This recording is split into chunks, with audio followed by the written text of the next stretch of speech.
군과 방위 산업계에서 제기되던 국산 수송기 개발 계획의 모습을 드러냈다. 공군이 인원과 화물 공중 수송 능력을 강화하기 위해 샵대형 수송기 2차 사업을 추진 중인 가운데 언제 어떤 기종이 도입될지 관심이 모아지고 있다. 공군이 대형 수송기 2차 사업을 추진하는 주요 배경 중 하나는 오늘날 우리 군의 군사활동 범위에 비해 수송기 전력이 취약하기 때문이다. 이는 수송기 전력이 C-130 및 CN-235 등 주로 중단거리 기종을 중심으로 도입되면서 지속적으로 늘고 있는 해외 파병 등 장거리 수송 임무 수행에 제한을 받고 있기 때문이다. 한국항공우주산업 카이가 군용 수송기 및 특수목적기 공중급유기, 해상 초기기 등 독자 개발 전략을 공개했다. 카이는 수송기는 전투기보다 속도가 느리고 항공전자 장비는 간소하며 무장은 장착하지 않아 개발 난이도가 낮다며 C-130, CN-235 수송기와 해상 초기기 등을 감안하면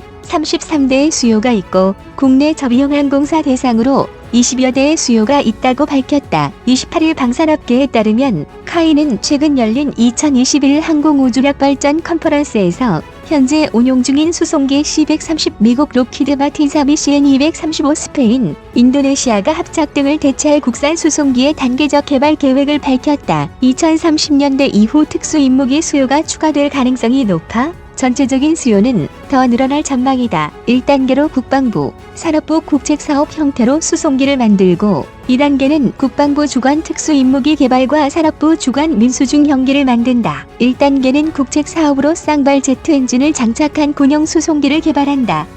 이때 카이의 KF-21 연구개발 인력을 활용해 자체 개발 역량을 더욱 높인다. 2단계는 수송기 플랫폼을 활용해 국방부와 산업부 주관으로 각각 특수임무기와 민수중 형기 여객기를 만든다. 최종 단계에서는 국내에서의 운용 실적을 기반으로 수출에 나선다는 전략이다. 카이는 개발비로는 약 3조 원, 개발 기간으로는 수송기와 해상초계기 각각 7년, 민수중 형기 5년을 예상했다. 목표 양산 단가는 900억 원 이내로 잡았다. 현재 공군이 운용 중인 C-130의 대당 가격은 1,300억 원이다. 전체적인 형상은 쌍발 제트 엔진을 장착한 형태다. 일본의 C나 우크라이나의 언178, 브라질 C390과 유사하다. 일본 가와사키가 만드는 C는 최대 적재량 37.6톤으로 최고 속도는 시속 920km 마하 0.8이다. 30톤 적재 시 최대 5,700km를 날아간다. 우크라이나 안토노프가 만드는 언178은 최대 적재량이 18톤이다. 최고 속도는 시속 825km다. 10톤 적재 시 18,000km를 비행한다. 브라질 엠브리어가 개발한 C390은 최대 적재량이 26톤으로 14톤 적재 시 5,820km를 날아간다. 공군 대형 수송기 2차 사업 후보 기종으로도 꼽힌다. 카이는 다음 달까지 국산 수송기 개발 관련 자체 선행 연구를 마무리하고 국방부와 산업부에 개발 계획을 제출할 예정이다. 이후 정부 차원의 사업 타당성 검증을 실시, 연내 국방산업발전협의회에 상정한다는 계획이다. 하지만 국산 수송기 개발이 순항할지는 미지수다. 손익분기점을 넘으려면 해외 수출이 필수인데 수송기 시장은 미국과 유럽, 브라질 등 주요 선진국들이 장악하고 있다. 중형 이상의 수송기 수요도 제한적이라는 점에서 시장 규모가 크지 않을 것이라는 우려도 나온다. 수송기와 해상 초계기, 여객기 개발까지 진행. 현재 공군 수송기와 해군 및 해경 특수임무기 중에서 공군 CN-235 12대, C-130 12대, 해군 P-3C 해상 초계기 8대와 해경 초계기 1대를 포함한 33대는 2045년 이전의 수명 주기가 도래한다. 2040년대 초반까지 새로운 기종을 도입할 필요가 있다. 해군은 최근 공개한 해군 비전 2045에서 P-8A보다 우수한 차기 해상 초계기 도입을 명시했다. P-3C를 대신해 2040년대 P-8A와 함께 활동할 초계기가 필요하다는 것이다. 이와 관련해 해군 장기 전력 소요에도 차기 해상 초기기가 포함된 것으로 알려졌다. 공군은 2030년을 전후로 C-130 수준의 항공기에 전자장비를 탑재하는 전자전기 도입을 계획하고 있다. 군 내 수송기와 특수임무기 수요를 종합하면 35대 안팎에 달한다. 이를 개별 사업 단위로 쪼개면 기종별로 1에서 10여 대 수준에 불과해 부품 수요가 적어 가동률 유지와 군수 지원 측면에서 어려움이 생긴다. 반면 수송기를 개발한 뒤 해상 초기기와 전자전기 개발 등에 활용하면 규모의 경제를 확보해 가동률과 군수 지원 능력을 높일 수 있다는 게 카이의 설명이다. 카이가 개발할 수송기는 C390 브라질 무려 C 일본 가와사키처럼 C130보다 우수한 기종을 목표로 한다.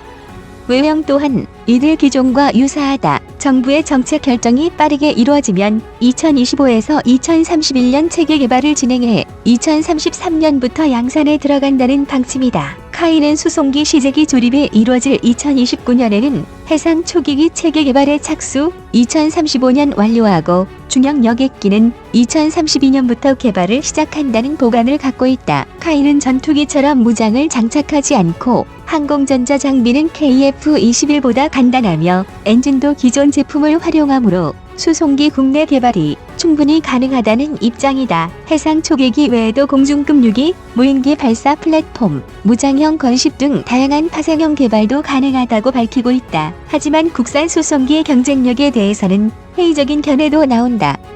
수송기를 개발하면 해외에 수출을 해야 한다. 수출은 미국이나 중국처럼 국내 수요가 많지 않은 한계를 보완, 수익성을 높일 수 있는 가장 효과적인 방법이다. 하지만 대형 수송기 2차 사업 후보인 유럽 에어버스 A400M과 브라질 엠브리어 C390은 우수한 기체 구조와 성능을 갖고 있어 해외 시장에서 일찌감치 주목받고 있다. 이들 업체는 세계 항공우주 산업 분야에서 높은 브랜드 파워를 겸비 수주량을 늘리고 있다. 수송기 분야 후발 주자인 카이가 이를 뛰어넘을 수 있을지는 미지수다. 국산 수송기가 일본 CE처럼 국내용으로만 쓰이게 된다면 군의 재정적 부담은 더욱 커질 것이라는 우려도 나온다. 중형 수송기를 개발하고 이후에 중형 여객기로 개발하여 수출까지 넘본다는 계획이다. 그런데 왜 중형 수송기와 중형 여객기를 개발하는데 소요되는 예산은 빼고 있을까? 코로나 백신과 마찬가지로 또 다른 희망 고문인가? 카이는 중형 여객기를 개발하는데 제3국과의 공동 개발을 추진하는 효율적 방안을 검토하길 바란다. 이러한 희망 고문은 문 정권 특유의 유체 화법이며 정치 이념적으로 계산된 허구의 프로파간다에 속한다고 본다. 올해 들어와 매월 군수 장비나 무기에 대하여 발표를 해오고 있는데 뭔가 심상치 않은 느낌이 들 정도다. 무능하고 무책임한 문정권 집단이 왜 매월 1에서 2건의 군수 장비 개발에 대하여 발표를 해오고 있는 것일까? 뭐 하자는 것인가? 한미동맹 약화 속의 전작권 회수를 위한 선전선동으로 보인다. 동맹과 북중의 적국을 놓고 뭐 하자는 것인지 미국에서는 중립국이냐? 고반문하고 있다. 문정권 집단은 입으로는 한미동맹 주축 속에 국방 안보 외교 관계 등에서 문제가 없다고 할 인지 부조화가 극에 달하고 있다. 문정권 집단의 외교 안보 국방은 동북아시아에서조차 모두 거부감을 나타내고 있어 그들이 말하는 평화와 한반도 평화 프로세스가 뭘 의미하는지 문재인과 그들 집단만이 이념적으로 알고 있을 뿐이라고 본다.